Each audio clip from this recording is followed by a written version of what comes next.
मंदोदरी पूछने लगी पिया इसके अंदर क्या है। रावण कहने लगा मंदोदरी इसके अंदर विष है, जहर है। लेकिन मंदोदरी को क्या मालूम था कि इसके अंदर ऋषियों का खून निकलवा करके लाया। मंदोदरी से कहने के बाद में रावण चला जाता है। समय बीतने लगा। एक दिन मंदोदरी को पता चल गया कि मेरा पति पराई स्त्रियों के साथ में स्नेह करता है, इससे बढ़िया तो मैं मर जाऊं, न रहेगा बांस न बजेगी। तो मंदोदरी ने क्या किया, उस रक्त को लिया, ऊँटों से लगाया, जैसे पिया उसी दिन से मंदोदरी गर्भ की ओर कदम बढ़ाने लगी। गुरु गोविंद भगवान की।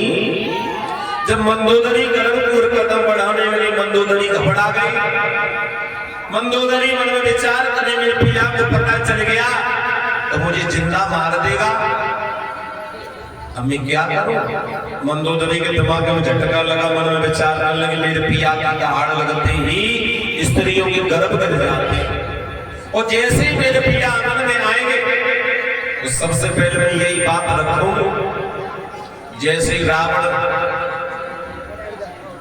आंगन में आया, मंदोदरी ने आसन डाल दिया, अपने पिया को बिठाया। मंदोदरी कहने लगी पिया ये बात सच है या झूठ है। रावण बोले कौन सी। मंदोदरी बोली मैंने सुना है तुम्हारी दहाड़ लगते स्त्रियों के गर्भ गिर जाते हैं, आज मैं भी तो देखूं तुम कैसे दहाड़ लगाते हो।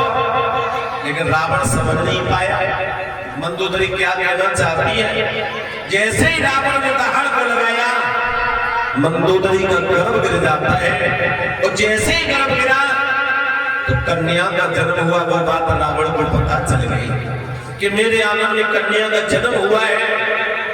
रावण ने मन में विचार किया मैं बहुत बड़ा बलवान हूँ, विद्वान हूँ, भला मैं किसके नीचे सर झुकाऊंगा, बेटी बड़ी हो जाएगी। तो रावण ने क्या किया, उस बेटी को कलश में बंद करके जनक के सिमाने में गड़वा दिया, जनकपुरी में उसे गड़वा दिया। बड़ा खुश हुआ। उसी दिन से जनकपुरी पर शंका पड़ने लगी गुरु गोविंद भगवान की। लेकिन यहां भी शंका होती है पूरे भाई साहब, जनकपुरी में क्यों गड़वाया। अरे कौमंत्री गड़वा तो जाता। इसमें शंका केवल एक बात की है कि एक बार सभा लगी हुई थी। सभा में रावण भी बैठा था, राजा जनक भी बैठे हुए थे, विधेय रावण और जनक बैठे हुए, आपस में सत्संग छिड़ गया। सत्संग, और सत्संग में राजा जनक ने रावण को हरा दिया। सत्संग में रावण को हरा दिया।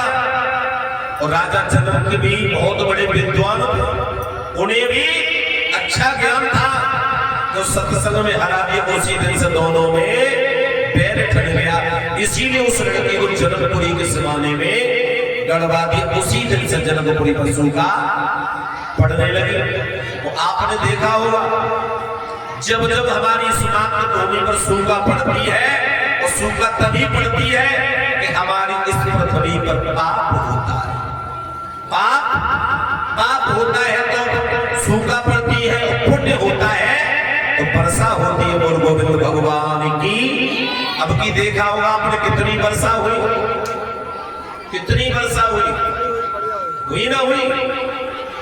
हमारी इस पृथ्वी पर इस वर्ष ज्यादा से ज्यादा पुण्य हुआ।